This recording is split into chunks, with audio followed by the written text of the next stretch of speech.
श्री गणेशाय नमः। श्री जानकी वल्लभो विजयते। श्रीमद् वाल्मीकि रामायण बालकांड का 71वां सर्ग। राजा जनक का अपने कुल का परिचय देते हुए श्री राम और लक्ष्मण के लिए क्रमशः सीता और उर्मिला को देने की प्रतिज्ञा करना। महर्षि वशिष्ठ जब इस प्रकार इक्ष्वाकु वंश का परिचय दे चुके, तब राजा जनक ने हाथ जोड़कर उनसे कहा, मुनिश्रेष्ठ, आपका भला हो। अब हम भी अपने कुल का परिचय दे रहे हैं। सुनिए, महामते, कुलीन पुरुष के लिए कन्यादान के समय अपने कुल का पूर्ण रूपेण परिचय देना आवश्यक है। अतः आप सुनने की कृपा करें। प्राचीन काल में निमि नामक एक परम धर्मात्मा राजा हुए हैं, जो संपूर्ण धैर्यशाली महापुरुषों में श्रेष्ठ तथा अपने पराक्रम से तीनों लोकों में विख्यात थे। उनके मिथि नामक एक पुत्र हुआ। मिथि के पुत्र का नाम जनक हुआ। ये ही हमारे कुल में पहले जनक हुए हैं। इन्हीं के नाम पर हमारे वंश का प्रत्येक राजा जनक कहलाता है। जनक से उदावसु का जन्म हुआ। उदावसु से धर्मात्मा नंदीवर्धन उत्पन्न हुए।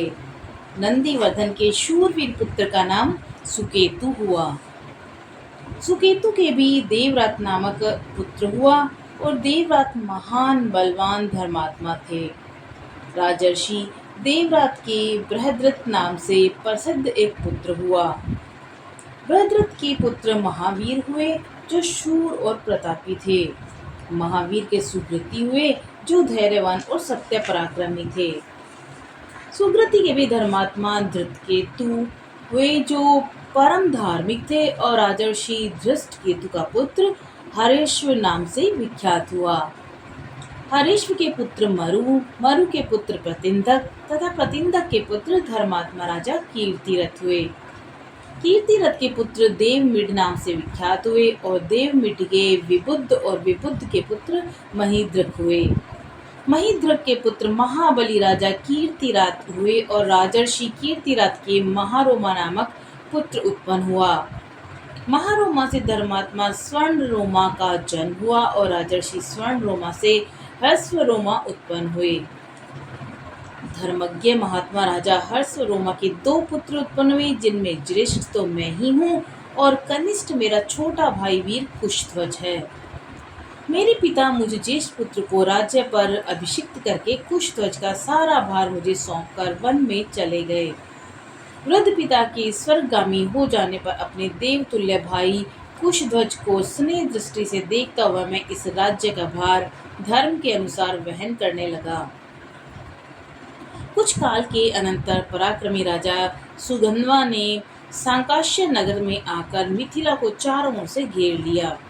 उसने मेरे पास दूत भेजकर कहलाया कि तुम शिव जी के परम उत्तम धनुष तथा अपनी कमल नयनी कन्या सीता को मेरे हवाले कर दो। महर्षि, मैंने उसकी मांग पूरी नहीं की, इसीलिए मेरे साथ उसका युद्ध हुआ। उस संग्राम में सम्मुख युद्ध करता हुआ राजा सुगन्वा मेरे हाथ से मारा गया। मुनिश्रेष्ठ, राजा सुगन्वा का वध करके मैंने सांकाश्य नगर के राज्य पर अपने शूरवीर भ्राता कुशध्वज को अभिषिक्त कर दिया। महामुने, ये मेरे छोटे भाई कुशध्वज हैं, और मैं इनका बड़ा भाई हूँ। मुनिवर, मैं बड़ी प्रसन्नता के साथ आपको 2 बहुएं प्रदान करता हूँ। आपका भला हो। मैं सीता को श्री राम के लिए और उर्मिला को लक्ष्मण के लिए समर्पित करता हूँ। पराक्रम ही जिसको पाने का शुल्क था, और उस देवकन्या के समान सुंदरी अपनी प्रथम पुत्री सीता को श्री राम के लिए और दूसरी पुत्री उर्मिला को लक्ष्मण के लिए दे रहा हूँ। मैं इस बात को 3 बार दोहराता हूँ, इसमें संशय नहीं। मुनि प्रवर, मैं परम प्रसन्न होकर आपको 2 बहुएं दे रहा हूँ। वशिष्ठ जी से ऐसा कहकर राजा जनक ने महाराजा दशरथ से कहा कि राजन, अब आप श्री राम और लक्ष्मण के मंगल के लिए इनसे गोदान करवाइए। आपका कल्याण हो। नांदी मुख श्राद्ध का कार्य भी संपन्न कीजिए। इसके बाद विवाह का कार्य आरंभ कीजिएगा। महाभाव प्रभु, आज मघा नक्षत्र है। राजन, आज के 3 दिन उत्तरा फागुनी नक्षत्र में वैवाहिक कार्य कीजिएगा। आज श्री राम और लक्ष्मण के अभ्युदय के लिए गो, भूमि, तिल, सुवर्ण आदि का दान करना चाहिए, क्योंकि वह भविष्य में सुख देने वाला है। इस प्रकार श्री वाल्मीकि निर्मित आश्रमण आदि काव्य के बालकांड में 71वां सर्ग पूरा हुआ। जय श्री राम। 72वां सर्ग। विश्वामित्र, भरत और शत्रुघ्न के लिए कुशध्वज की कन्याओं का वरण, राजा जनक द्वारा इसकी स्वीकृति तथा राजा दशरथ का अपने पुत्रों के मंगल के लिए नांदी श्राद्ध और गोदान करना। विधेयराज जनक जब अपनी बात समाप्त कर चुके, तब वशिष्ठ सहित महामुनि विश्वामित्र उन वीर नरेश से इस प्रकार बोले। नरश्रेष्ठ, इक्ष्वाकु और विधेय दोनों ही राजाओं के वंश अचिंतनीय हैं।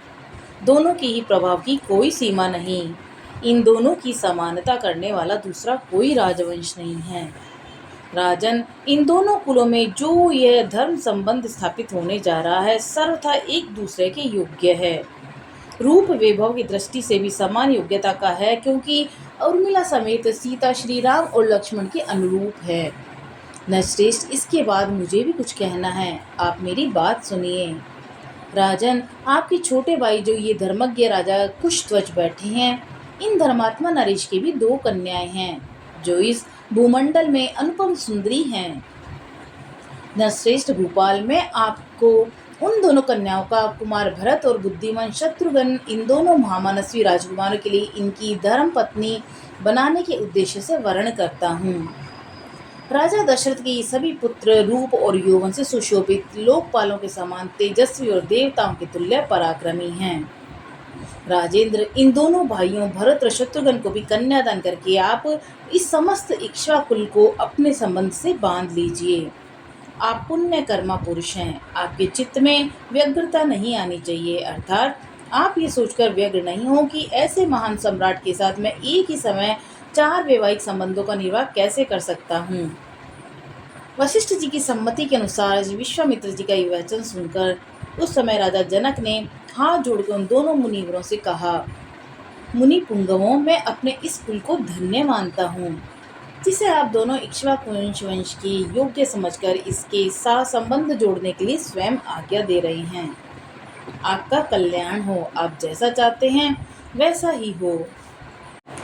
ये सदा साथ रहने वाले दोनों भाई भरत और शत्रुघ्न कुशध्वज की इन दोनों कन्याओं में से एक एक को अपनी अपनी धर्म पत्नी के रूप में ग्रहण करें। महामुनि, ये चारों महाबली राजकुमार एक ही दिन हमारी चारों राजकुमारियों को पाणी ग्रहण करें। ब्राह्मण, अगले 2 दिन फाल्गुनी नामक नक्षत्रों से युक्त है। इनमें पहले दिन तो पूर्व फाल्गुनी है और दूसरे दिन परसों उत्तरा फाल्गुनी नामक नक्षत्र होगा, जिसके देवता प्रजापति भग अर्थात अर्थमा हैं और मनीषी पुरुष उस नक्षत्र में वैवाहिक कार्य करना बहुत उत्तम मानते हैं। इस प्रकार मनोहर वचन कहकर राजा जनक उठकर खड़े हो गए और उन दोनों मुनिवरों से हाथ जोड़कर बोले, आप लोगों ने कन्याओं का विवाह निश्चित करके मेरे लिए महान धर्म का संपादन कर दिया। मैं आप दोनों का शिष्य हूँ। मुनिवरों, इन श्रेष्ठ आसनों पर आप दोनों विराजमान हो। आपके लिए जैसी राजा दशरथ की अयोध्या है, वैसा ही यह मेरी मिथिलापुरी भी है।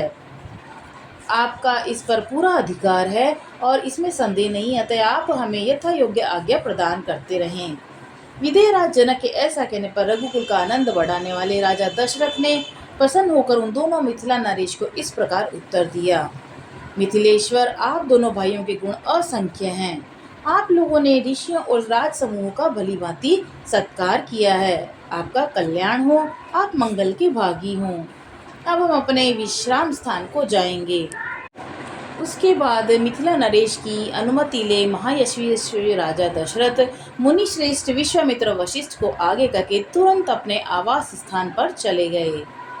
डेरे पर जाकर राजा दशरथ ने अपराह्न काल में विधि पूर्वक अभ्युदायिक श्राद्ध संपन्न किया। तत्पश्चात रात बीतने पर प्रातःकाल उठकर राजा ने तत्कालोचित उत्तम गोदान कर्म किया। राजा दशरथ ने अपने एक एक पुत्र के मंगल के लिए धर्मानुसार 1-1 लाख गौवें ब्राह्मणों को दान की। उन सब के सींग सोने से मंडे हुए थे। उन सब के साथ बछड़े और कांसे के दुग्ध पात्र थे।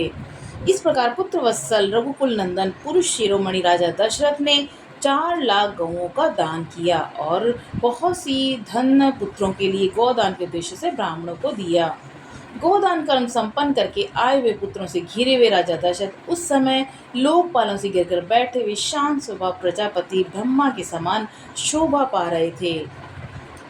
इस प्रकार श्री वाल्मीकि निर्मित आर्ष रामायण आदि काव्य के बाल कांड में 72वां सर्ग पूरा हुआ।